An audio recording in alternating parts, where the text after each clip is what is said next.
Estamos con Miguel Peirano. ¿Qué tal, Miguel?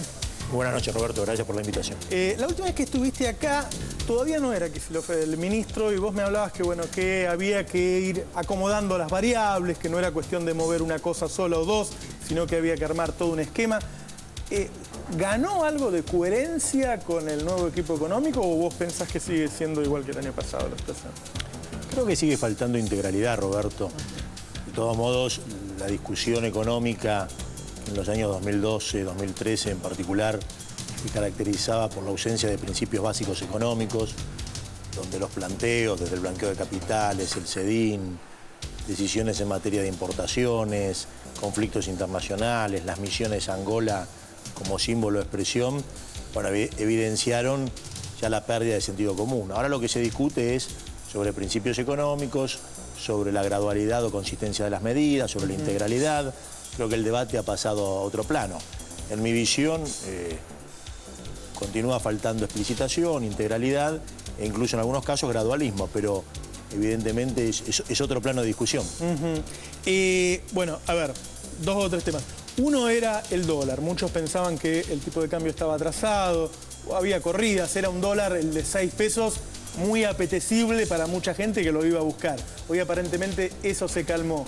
En el frente cambiario, ¿vos lo ves como que la tranquilidad es sustentable o hay algunos que dicen, no, bueno, después de que se liquide la cosecha va a volver a haber problemas? Pero para hacerte un análisis más integral que solo plano cambiario, creo que Argentina tiene enormes márgenes de maniobra para transitar este año, aún con las dificultades evidentes, de manera que no exista ninguna crisis estructural.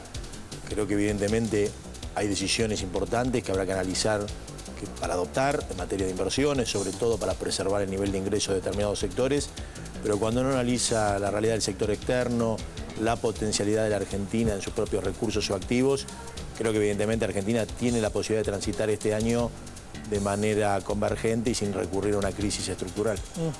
Y con respecto al tema de inflación, bueno, claramente en estos 3 meses hubo un traslado de precios por la suba del dólar.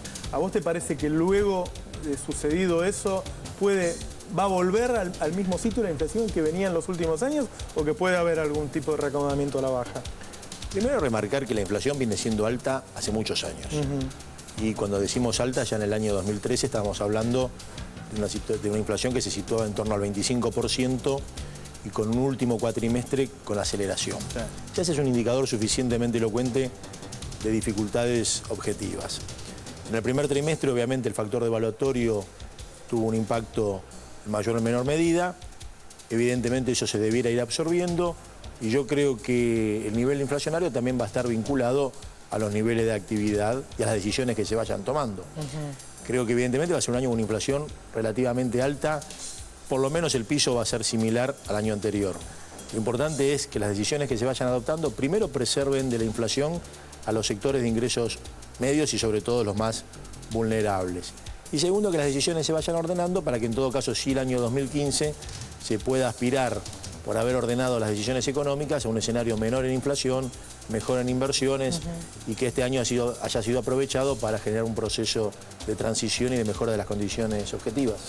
Miguel, otra de las cosas que se debaten es si hay viento de cola o no hay viento de cola. O sea, el gobierno dice el mundo nos juega en contra, otros dicen no, la verdad que el mundo te juega a favor porque tenés la tasa de interés baja, qué sé yo. Digo, vos conocés mucho el tema Brasil. Yo digo que Brasil sigue sin crecer. ¿Eso influye en la economía argentina? Roberto, el análisis global son más las oportunidades que las dificultades. Por supuesto, el análisis no es lineal, blanco-negro, pero el precio de los commodities de exportaciones que para Argentina son muy significativas en su cuenta externa, los niveles de liquidez internacional, las expectativas de que los países como Brasil puedan recuperar algún nivel adicional de crecimiento.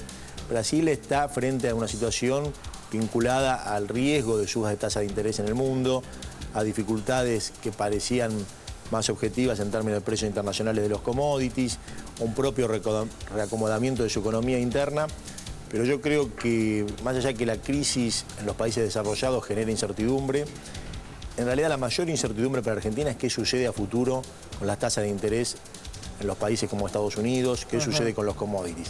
La situación presente y la que ha vivido en los últimos años es más de oportunidades que de incertidumbres y por eso también es un factor que atenúa la dinámica o las dificultades, y por eso yo te vuelvo a remarcar que independientemente que lo que sucederá dependerá mucho de las decisiones que se adopten, objetivamente los márgenes que tiene el país son muy amplios para evitar cualquier tipo de situación más compleja. Una de las cosas que suele defender el gobierno es saber cuáles son los principales indicadores. Para nosotros el empleo es uno de los principales indicadores y el empleo está en un nivel alto, es decir, el desempleo está en un nivel bajo históricamente. ¿Qué análisis haces vos sobre ese mercado de trabajo? Bueno, este año se abren riesgos sectoriales, más que en términos generales. Uno analiza determinadas dinámicas sectoriales y va a haber riesgos que el gobierno también tiene instrumentos y posibilidades de contenerlo y de resguardarlo, ¿sí? Pero evidentemente hay una situación heterogénea en los sectores económicos y en algunos sectores va a haber dificultades. De todos modos, yo creo, Roberto, que el análisis hay que hacerlo combinado entre nivel de empleo y nivel salarial en términos reales. La ecuación combinada es la que da una señal adecuada al funcionamiento de la economía. En los últimos años ha habido un estancamiento en la generación de empleo.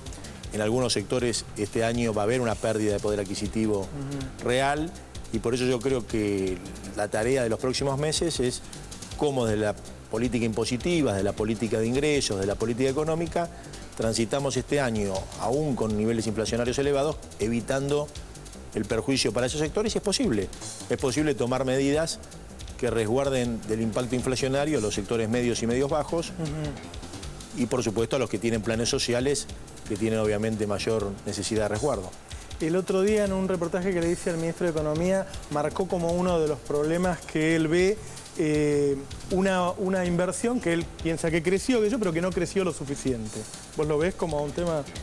Es un tema claramente, y por eso nosotros, cuando digo nosotros del Frente Renovador, hemos planteado un proyecto de ley que sinceramente consideramos que sería muy positivo que el gobierno lo adoptara, que es desgravar en el impuesto a las ganancias la reinversión que realizan las pequeñas y medianas empresas en maquinaria.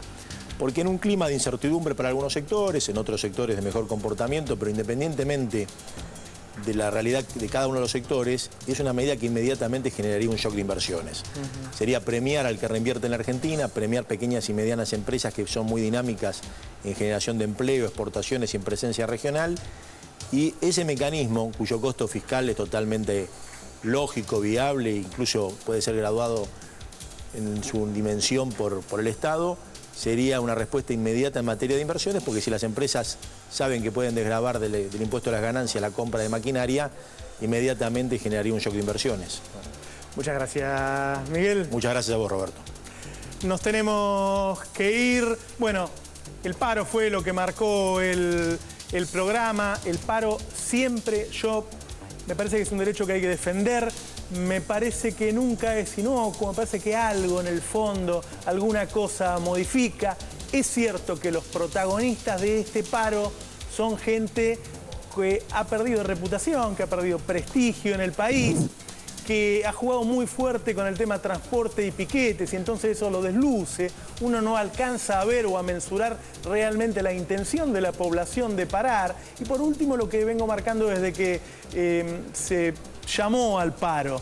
Los paros en general, los que tienen que ver realmente con la búsqueda de un beneficio para el trabajador, son generalmente de un sector de trabajadores a un sector empresario. Los paros generales siempre tienen un tinte más político de lo que suele tener un paro, que todos los paros son políticos. Pero nos vemos la semana que viene, el domingo que viene a las 21 horas acá, en C5N. Chao.